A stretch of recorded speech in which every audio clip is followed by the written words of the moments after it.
찬송가 356장입니다. 찬송가 356장입니다.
대림절 셋째 주일 지나 이제 대림절 기간이 있습니다. 하나님을 정말 우리 마음에 산 소망으로 구원의 주로 늘 생각할 때 아기 예수님 오신 그날을 기억하며 다시 한번 우리 가운데 감사와 기쁨이 넘치는 우리가 되게 해달라고, 특별히 우리가 죄 가운데 묶여 살고 있고 또 살았습니다. 그것을 끊어버린 그 하나님을 생각하면서 우리가 겸손한 마음으로 우리 자신을 날마다 자기를 부인하고 우리가 얼마나 남들보다 나도 동일하게 형편없는 존재인지를 깨닫고 늘 하나님 앞에 겸손한 마음으로 늘 나의 영성이 주님을 향해 있도록 그렇게 기도하는 우리가 되게 해달라고, 코로나19 바이러스가 여전히 창궐하고 있습니다. 이 역병과 이 문제들이 하나님 앞에 우리가 정말 우리 자신들이 다시 한번 굴복되고 엎드림으로 말미암아 우리 이 그리스도인은 이런 모든 고난들을 다 피해갈 수 있다가 아니라 고난을 역경을 같이 경험하면서도 먼저 엎드리고 먼저 주님 앞에 회개하고 먼저 주님을 찾는 우리가 되게 해달라고, 그래서 이 모든 여러가지 역경과 어려움과 이 코로나가 속히 사라져서 믿음을 이겨낼 수 있는 우리가 되게 해달라고 그렇게 기도하기 원합니다. 이제 또 내년에 3월달에 선거가 있습니다. 간절히 기도하기는 정말 후보들이 정말 자기 자신을 드러내고 정권을 창출하기 위해만 정말 혈안이 되고 또 엉뚱한 짓, 나쁜 짓도 막 해가고 이런 것들이 아니라 오히려 정말 이 나라를 또 이 국민을 섬기고자 하는 마음을 가지고 있는 정직성을 허락해달라고, 그리고 또 이들이 정말 무엇보다도 대안을 가지고 있는 그런 대통령 후보가 되어서 우리가 정말 하나님이 원하시는 사람을 뽑을 수 있는 우리들의 그런 분별력도 있게 해달라고 기도해 주시기 바랍니다. 우리 교회를 위해서 기도하실 때는 바른 말씀, 바른 성도, 바른 교회를 늘 지향하면서 앞으로도 더 하나님 앞에 예배가 살아있고 말씀을 사모하고 또 전심으로 기도하고 무엇보다도 한 영혼을 귀하게 여기며 살아가는 우리가 되게 해달라고 기도해 주시기 바라고요.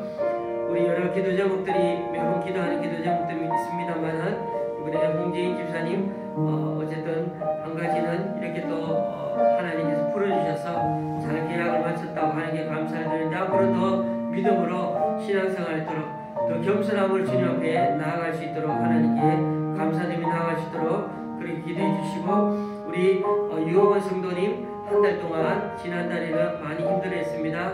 이제 다시 새롭게 주님 앞에 다짐하고 이 아들 일어서고 있습니다.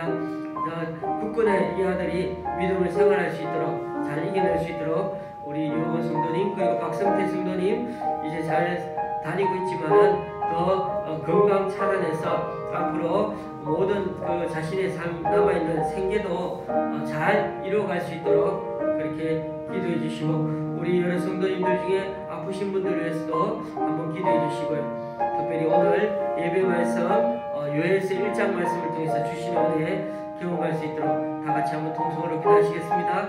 하나님 아버지, 주의 은혜 가운데서 감사하며 주의 은혜 가운데 나아갑니다.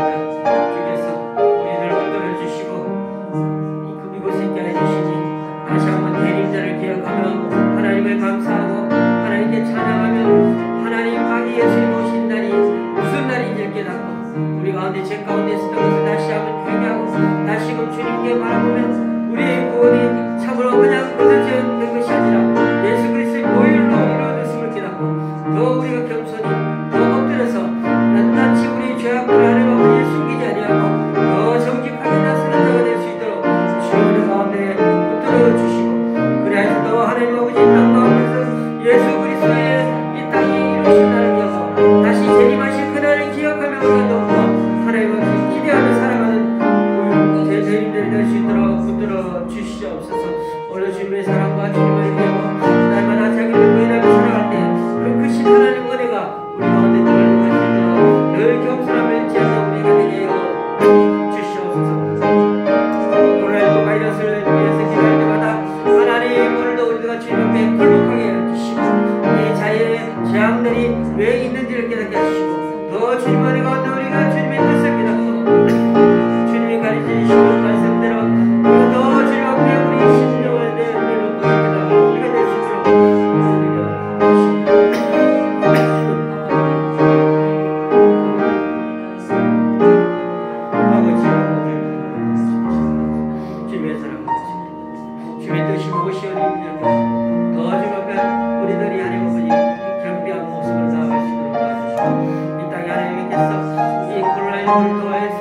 하시는 뜻을 이루시되 우리가 하나님 아버지 겸손한 마음을 더 주님의 뜻을 하나님 얼마나 주님이 살면 하나님 아버지가 더욱더 이 땅 가운데서 기도를 이기게 하시옵소서.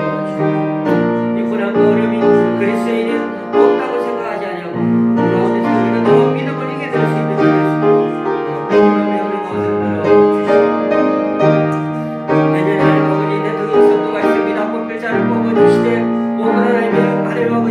이 땅에 하나님 아버지 정말 국민을 생각하는 하나님 생각하는 자 뽑힐 수 있도록 도와주시고 하나님 무엇보다 하나님 정직성을 잃지 않도록 도와주시고 하나님 아버지 무엇보다 하나님 대안을 가진 대통령이 나올 수 있도록 도와주시고 그래서 하나님의 국민들이 헤매지 않도록 도와주시고 어디든지 경제적 여러 가지 모든 것을 잘 감보하고 것들을 하나님 아버지 잘 실패를 이렇게 것을 풀어나갈 수 있도록 주여의 가운데 지혜와 들어주시길 간절히 바라고 우리 좋은 시간에 하나님 아버지 하시죠. 바른 말씀, 바른 성도, 바른 교회 하나님 지향합니다. 주여 내가 들어주시고 날마다 하나님 말씀을 하나님을 사모하며 살아가게 해주시고 예배가 살아있는 교회가 되게 해주시고 전심으로 기도하며 나아가는 우리 되게 해주시고 한영을 귀하게 여기고 한영을 하나님 정말 주님께로 인도하고 날 만나시는 사람을 될 수 있도록 들어주시옵소서. 예랑을 기억하시고 그래 주님장을 기억하시고 주여 내가 들어주셔서 주여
오늘 말씀은 요엘서 1장 1절에서 7절까지입니다.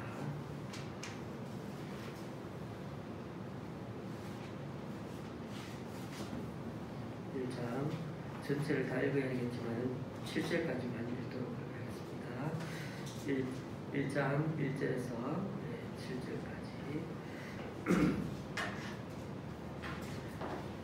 교독하실 때 마지막 절은 같이 읽겠습니다. 제가 먼저 읽겠습니다. 요엘서 1장입니다.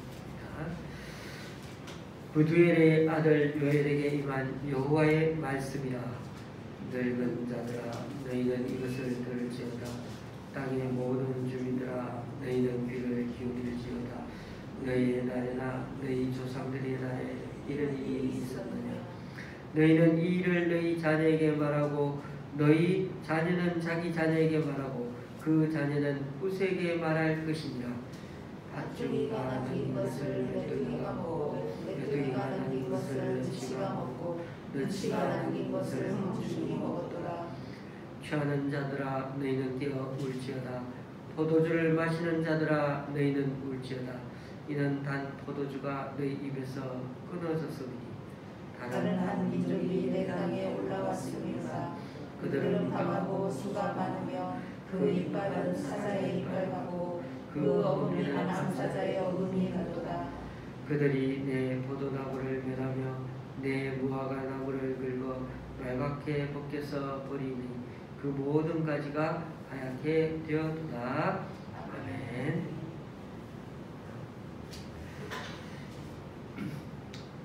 오늘과 이번 주일에는 요엘서 말씀을 그렇게 묵상하고자 합니다. 요엘 선지자가 언제 사람인지는 성경에 역사적으로 언급이 별로 없어서 그냥 학자들도 추측하는 정도로 생각해 볼 수 있습니다. 전통적인 학자들의 견해는 남유다의 8대 왕인 요아스 때 있었던 선지자라고 그렇게 이해를 합니다. 요아스가 7살에 왕이 되었을 때 제사장 여호야다가 우리 요아스 왕이 너무 어리니까 실제적인 통치자 역할을 제사장이 했던 그 시대에 그렇게 요엘 선지자가 활동하였다고 봅니다. 당시는 이스라엘이 남과 북으로 분열된 지가 한 100년 정도 지난 시기였기 때문에 이미 이제는 두 왕국이 확실하게 분열이 되어 있어서 정치적 갈등은 거의 해소되었지만은 신앙적으로는 종교적으로는 아직도 두 왕국 모두가 하나님 보시기는 패역한 길로 걸어가고 있을 때였습니다. 바로 그때 오늘 1장 1절에 나오는 것처럼 부두엘의 아들 요엘에게 하나님의 말씀이 임하게 됩니다. 그러면은 선지자 요엘이 말하려고 하는 1장에서 3장까지 이 예언서의 말씀의 내용은 무엇입니까? 그것은 첫 번째는 1장을 봤으면 당시 농촌사에 불어닥친 위기를 얘기하고 있습니다. 그게 곧 하나님의 심판의 경고라고 말씀하고 있습니다. 그 심판에 바로 메뚜기들이 갑자기 나타나서 모든 농작물을 다 휩쓸어 갔기 때문에 이런 그 현상과 자연현상을 통해서 여호와의 날이라는 말을 하면서 하나님의 종말의 심판을 기억하고 이제는 회개해야 한다고 하는 메시지가 바로 요엘서에 담겨 있습니다. 그러니까 자연을 통해 열방에 임할 심판의 날을 예고하고는 회개를 촉구하는 것입니다. 하나님께서는 회개하는 자에게는 자비와 성령을 약속하셨습니다.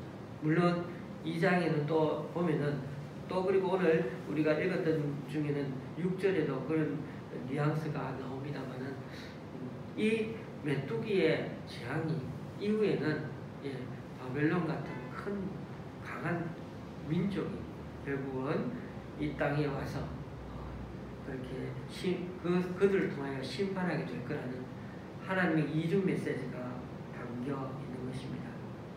그런 점에서 오늘날도 우리는 많은 천재지변을 목격하며 살아가고 있습니다.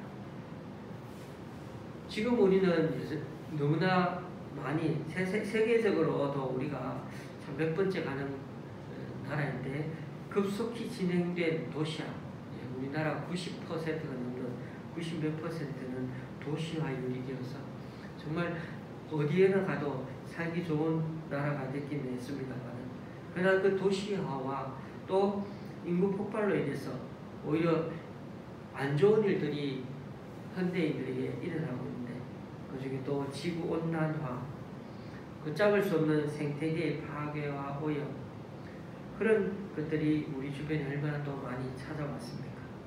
정말 이루 말할 수 없는 일들이 여전히 한쪽에는 편하고 한쪽에는 살기 좋은 것 같은데 다른 한쪽은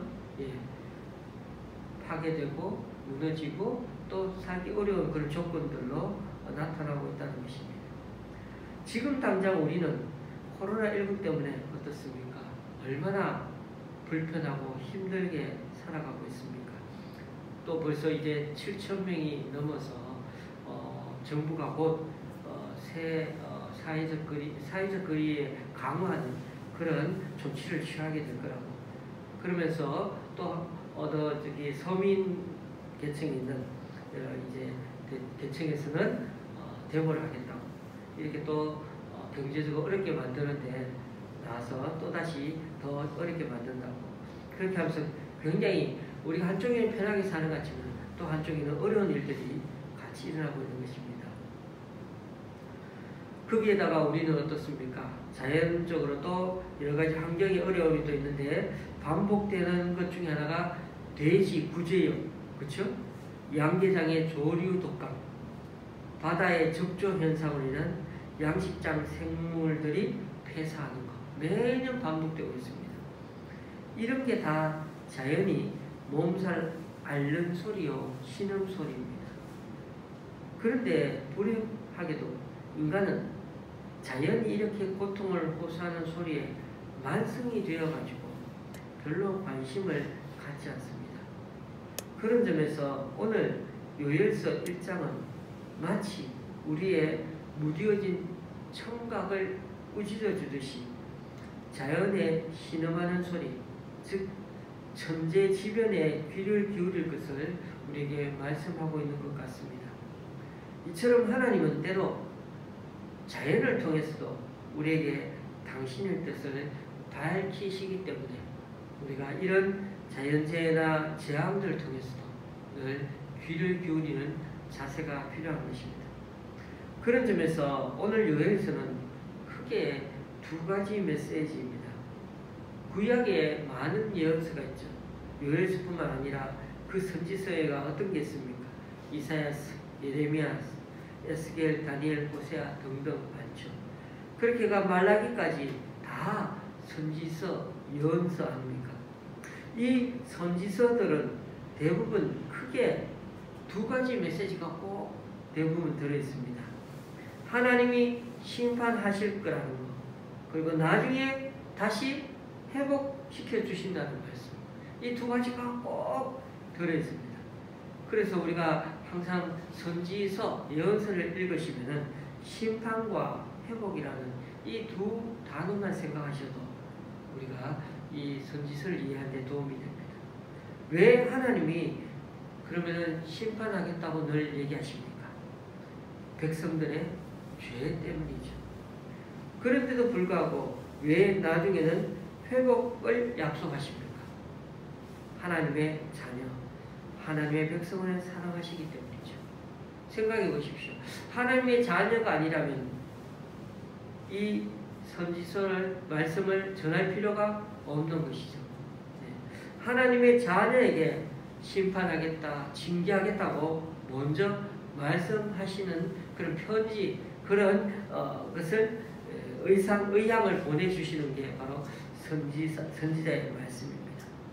그런데도 불구하고 왜 그렇게 해서 죄 때문이라고 얘기했는데도 그러면 하나님께서 심판하고 마실 것이지 왜 나중에는 회복을 약속하십니까?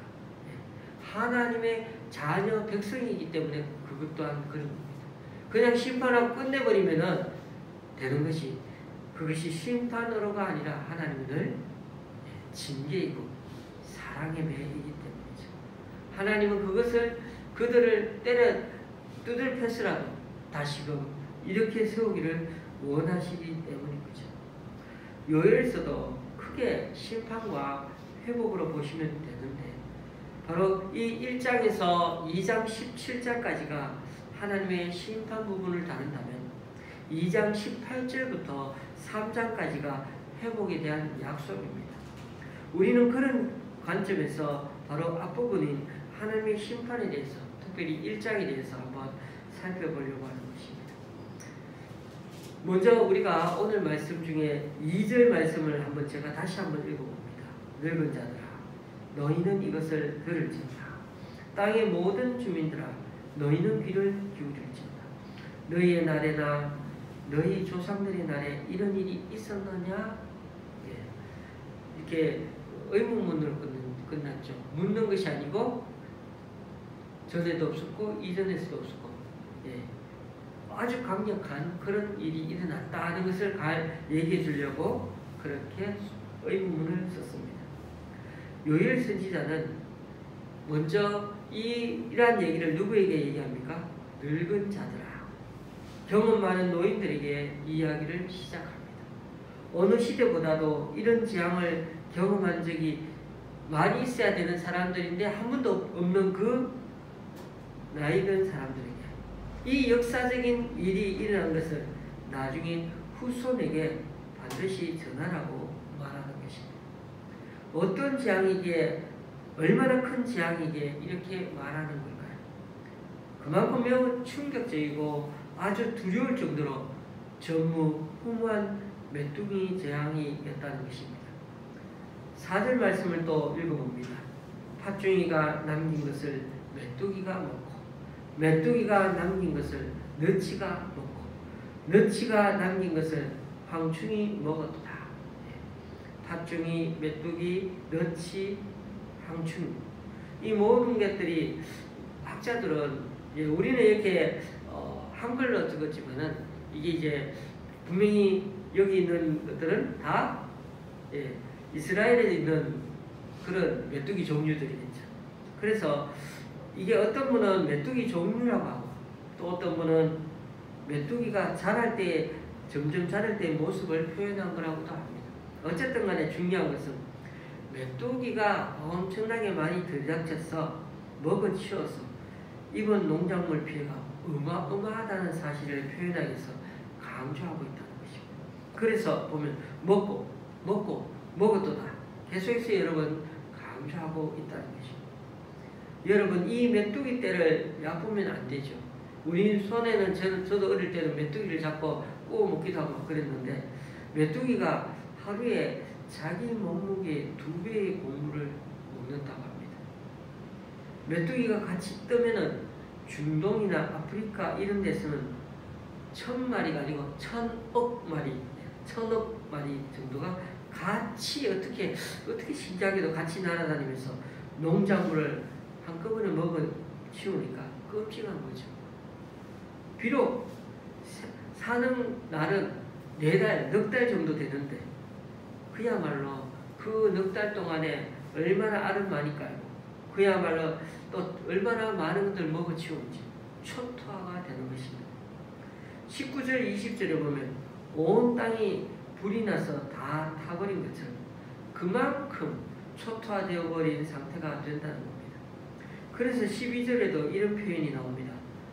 포도나무가 시들었고 무화과나무가 말랐으며 석류나무와 대추나무와 사과나무와 밭의 모든 나무가 다 시들었으니 이러므로 사람의 즐거움이 말랐다. 이 모든 게 다 시들고 말라버린 농작물을 보면서 요엘 선지자는 사람의 즐거움까지 다 빼앗아갔다고 말랐다고 말씀하고 있습니다. 5절과 7절에 보면 포도나무와 관계된 얘기도 나옵니다. 더 이상 단 포도주를 마실 수 없게 되었다고 합니다. 이것은 단지 술꾼이 술을 못 먹게 되었다 이 말 정도가 아닙니다. 당시 포도주는 잔치 때 빠지지 않는 필수품이죠. 중동의 음식이었습니다. 그 당시에는 물이 별로 없기 때문에 포도주를 물같이도 마시고 함께 이렇게 가족끼리 또 친한 사람끼리 늘 마시기도 합니다. 포도주가 많다는 것은 곧 하나님이 내려주시는 복의 상징과도 같았습니다. 그것들이 끊어지고 파괴되었다는 것은 그 모든 복과 부유함과 평안함을 잃어버리고 빼앗겠다는 말과 같습니다. 그러므로 이 재앙은 하나님이 우리에게 주시는 복과 부유함과 평안을 빼앗아가는 재앙이었다는 것입니다. 11절에 보면 선지자는 직접 농사 짓는 농부 생산자들에게 이 소산물이 다 없어졌으니 어떻게 하라고? 슬피 울라고 합니다. 왜요? 농부들에게는 생계 수단이 다 사라졌는데 어느 만큼요? 열매만 죽으면 내년에 다시 어떻게든 열매를 자라게 하면 될 텐데 나무의 권원이 다 다 망가지고 말라버리면 이제 농부는 더 이상 희망도 가질 수가 없게 되는 거 아니겠습니까? 그런 면에서 우리는 하나님의 일하심에 대해서 한번 생각해 봐야 합니다. 정말 조금만 그게 이렇게 뭐 경제가 어렵고 이런 게 아니라 엉망진창 막 제대로 살 수 없을 정도로 그렇게 망가지고 일어설 수 없을 정도로 되었다면 그건 정말 재앙 중에 재앙이 아니겠습니까?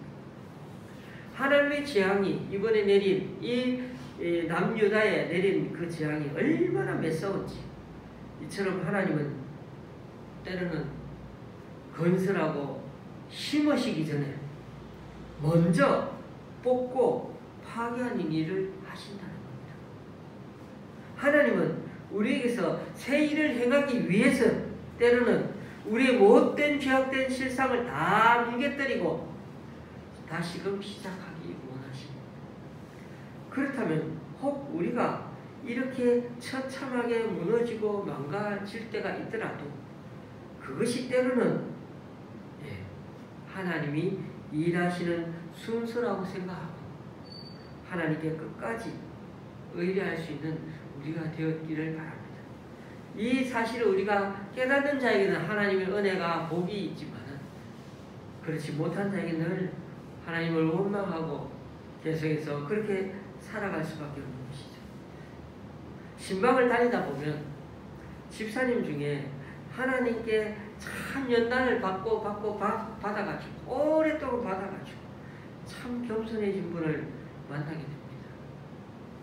하나님 앞에 그렇게 교만했던 자신을 얼마나 낮추시든지 하늘마다 안 풀리고 가정에도 자녀에도 온통 문제투성이가 되어서 왜 그렇게 기도해도 풀리지가 않는지 그래서 교회도 잘 못 나가고 너무나 힘들어 하시는 분들이 있어요.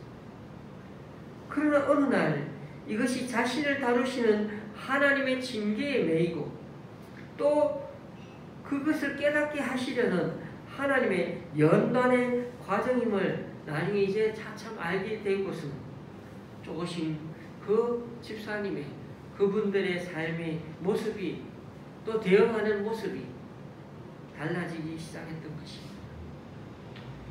그렇게 해서 어느 세월 지나서 그 집사님을 다시 한번 만나게 되면 예전처럼 환경이 많이 나아진 것은 아니지만 그래도 하나님이 이처럼 지금까지 숨을 쉬게 해주시고 조금씩 길을 열어주시는 그 정도 자체도 얼마나 감사한지 그저 지금처럼 하나님께 매일 엎드려 기도하고 있다는 그 자체가 주님을 찾고 있다는 그 자체가 얼마나 은혜요 감사인지 모르겠다고 그렇게 고백하는 분을 보게 되는 것입니다. 저는 그 집사님이 얼마나 하나님이 낮추셨는지를 옆에서 되어가는 과정을 보면서 정말 하나님의 섭리는 참 오묘하고 깊구나 하는 것을 느끼게 됩니다. 오늘 1장에서도 메뚜기 재앙으로 인해서 농산물의 수확이 없어지고 나무까지 다 그렇게 시든다는 표현이 나오는데 이런 표현에는 남유다 자체가 하나님이 원하시는 열매를 맺지 않아서 그렇다는 의미가 거기에 담겨 있습니다. 예언서에서 하나님은 그 백성에게 기대하시는 게 있는데 바로 하나님을 닮아서 인애와 공의, 의의 열매를 맺기를 원하신다는 것입니다. 결국 하나님의 자녀인 우리가 우리 삶에서 그 열매를 맺어가지 않으면 그에 대한 심판으로 자연의 열매도 사라지게 될 것입니다. 그런 점에서 우리에게 자연 파괴, 오염, 우리 주변에 있는 것들이 자꾸 왜 이렇게 무너지고 파괴되는가? 코로나와 같은 역병에 또 전 세계로 확산되는가? 뭐 이런 것들은 하나님이 원하시는 열매를 맺지 않기 때문에 나타나는 하나님의 징계요 경고의 메시지라고 볼 수도 있는 것입니다. 우리는 이런 재앙을 당하면 정신이 없습니다. 먹을 것조차도 없고 심지어 9절에 보면 제사조차도 제대로 못 드릴 정도로 소재 번제도 못 드리고 재앙이 이렇게 심하게 몰아쳐서 다가올 때 정말 11조나 감상을 탁탁 모아가지고 목사님께 드리려고 봉투마다 놔뒀는데 너무 삶이 힘드니까 자꾸 뽑아 써서 그렇게 된다는 것입니다. 그럴 때 이 재앙이 이렇게 심하게 몰아쳐서 너무 힘들고 하나님께 드리고 싶어도 드리지 못하게 될 때 그럴 때 어떻게 대처해야 하는지가 참 중요하죠. 요엘은 이제 제사장을 향해 예언을 시작합니다. 과연 소제와 전제를 하나님께 드릴 수 없게 되었다면 그 일을 수종드는 제사장들은 어떻게 해야 하겠습니까? 굵은 배로 동이고 슬피 울며 하나님 앞에 나와서 슬퍼하라고 합니다. 심지어 금식을 정하여 사람들을 성전에 불러 모으라고 합니다. 이것은 우리가 당하는 그 재앙에 대해서 그리스도인으로서 어떻게 대처해야 하는지에 대한 그런 우리에게 말씀의 가이드를 줍니다. 다른 한편으로는 이 재앙이 종교적인 의미를 가진 문제이기도 하다는 것을 우리에게 보여줍니다. 재앙이 일어나면 보통 사람들은 어떻게 얘기하죠?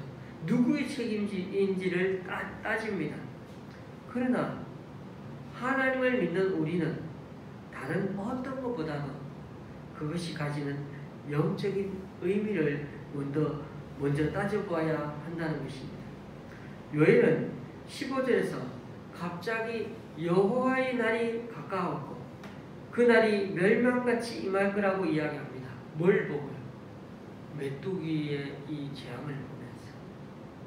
물론 모든 자연재해가 다 경고의 의미를 가지는 것은 아니겠습니다만 그럼에도 우리는 이런 자연재해와 재앙 뒤에 숨어 계시는 하나님의 그 섭리와 경고를 우리 그리스도인은 늘 읽을 줄 알아야 하고 분별할 줄 알아야 하고 또 그 가운데 깨어 있어야 한다는 것입니다. 하나님은 우리의 일상을 통해서 잔잔하게 말씀하실 때도 많지만 이처럼 재앙을 통해서 강력하게 말씀하시는 하나님의 음성 또한 들을 수 있어야겠습니다. 요엘서에서는 여호와의 날이라는 말이 여러 번 나옵니다. 여기 1장 15절부터 해가지고 2장에는 6번이나 나오고 그리고 3장 14절에 나옵니다. 여기서 여호와의 날은 하나님께서 역사 속에 개입하신 때이기도 하지만 또 궁극적으로는 우리 개인 각자가 어떻게 되죠? 하나님 앞에 서는 날이 여호와의 날이죠. 또 이 땅의 종말을 가리키는 말이기도 하죠. 그래서 여러 의미가 여기 여호와의 날에 담겨 있다는 것입니다. 어쨌든 하나님의 구원의 날을 가리키는 것이죠. 다른 사람에게는 그것이 심판의 날이지만 그러나 우리 주님을 기다리고 고대하는 자에게는 구원의 날이 되는 것입니다. 재앙으로 모든 것을 잃고 마음이 정리된 상태에서 오로지 하나님께 부르짖는 말밖에 남은 게 없을 것입니다. 이런 재앙을 당하면 우리가 재앙을 대처하는 바른 방법은 다름이 아니라 하나님께 우리의 시선을 확실하게 돌리는 것이고 그 하나님 앞에서 확실하게 부르짖는 것입니다. 왜냐하면 하나님께서 재앙을 내리신 진정한 목적은 죄를 회개하라는 것이기 때문입니다. 그런 점에서 선지자는 메뚜기 재앙을 통해 여호와의 날을 내다봅니다. 뿐만 아니라 그 자신이 먼저 본이 되어 하나님 앞에 나아가고 있습니다. 그렇습니다. 지금 코로나 때문에 교회도 잘 모이지도 못하고 사람들 서로가 정부 탓이라 그러고 데모도 하고 빨리 다른 사람을 대통령을 뽑아야 한다고 말들 합니다. 여러분 정말 다른 대통령이 세워지면 많은 것들이 확 다 달라질 것 같습니까? 저는 모르겠습니다. 저는 정치가를 사실 잘 믿지 않습니다. 목사님은 왜 불신을 많이 가지고 계시냐고 말씀을 해도 저는 어쩔 수 없습니다. 제가 진정 믿고 싶은 분은 하나님밖에 없기 때문입니다. 지금 우리 사회가 어떠한 재앙과 어려움, 위기 앞에 직면해 있더라도 하나님의 백성인 우리 그리스도인이 먼저 해야 할 일은 그 재앙의 의미를 깨닫고 무엇보다 하나님이 긍휼의 손길을 거두지 않으시고 인애와 자비를 베풀어 달라고 기도해야 한다는 것입니다. 그와 더불어 잊지 말아야 하는 것 하나는 하나님은 우리에게도 인애와 공의와 의의 열매를 원하신다는 것을 알고 우리 주변의 약자와 은혜 베풀 자를 포기하지 말고 작게라도 계속 베풀고 섬기며 살아가야 한다는 것입니다. 이번 주말에 다시 말씀드리겠습니다만 우리가 구원받는다는 게 그저 예수 믿는 것 그 자체만이 아니라는 걸 유념하셔야 합니다. 우리는 자꾸만 전도에만 초점을 맞춥니다. 전도에서 교회만 나오면 구원받는다고 생각합니다.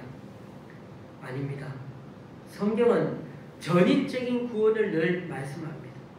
구원을 받은 게 아니라 구원이 이제 시작되는 것입니다. 하나님의 구원은 단 한 번만으로 끝나는 것이 아닙니다. 하나님의 자녀가 되는 그 순간부터 우리는 하나님의 자녀가 더 되어가도록 연단받기도 하는 것입니다. 인생의 쓴맛을 그래서 때로는 하나님의 자녀가 되었어도 모든 게 다 해피하고 모든 게 잘 되는 것이 아니라 때로는 인생의 쓴맛을 오랫동안 한동안 경험할 때도 있는 것입니다.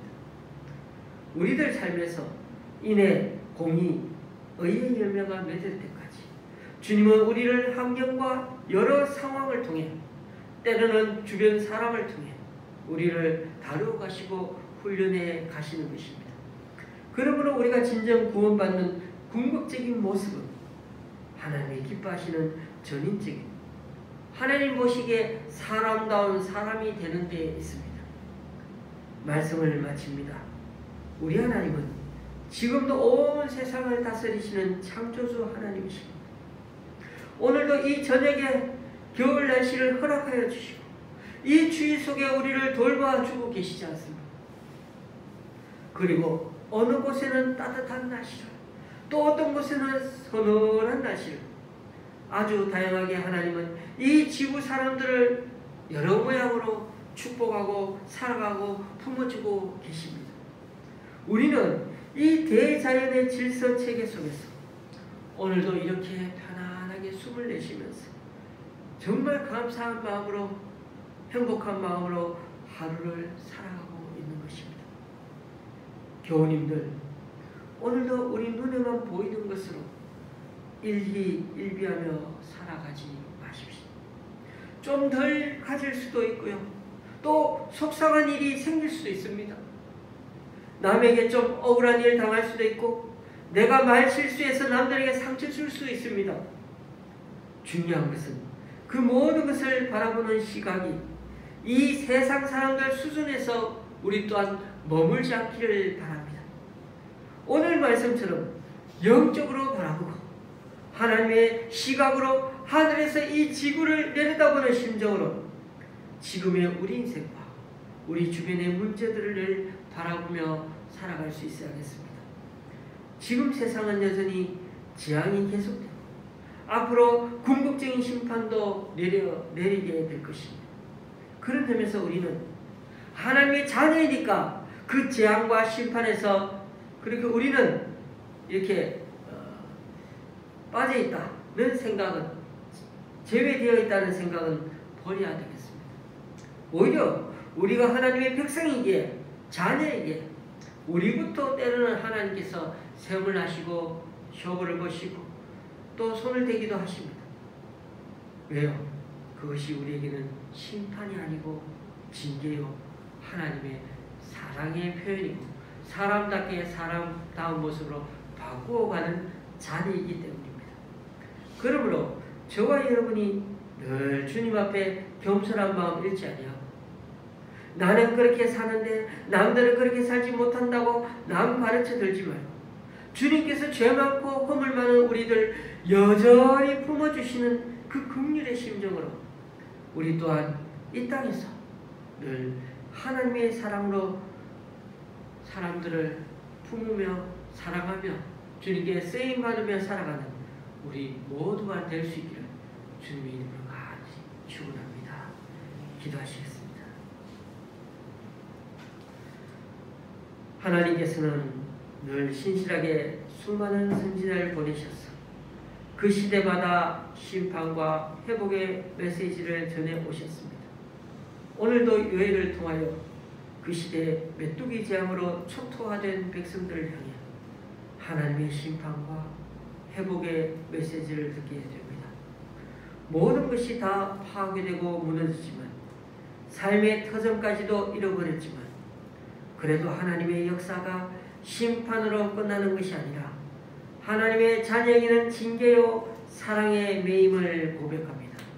그러므로 하나님은 늘 새 일을 행하시기 위해서는 건설하고 심으시기 전에 먼저 뽑고 파괴하신다는 것을 알고 우리의 못된 죄악된 실상을 다 뭉개뜨리고 시작하기를 원하시는 그 하나님 앞에 더 겸손하게 주님 앞에 설 수 있는 우리 되게 하여 주시옵소서.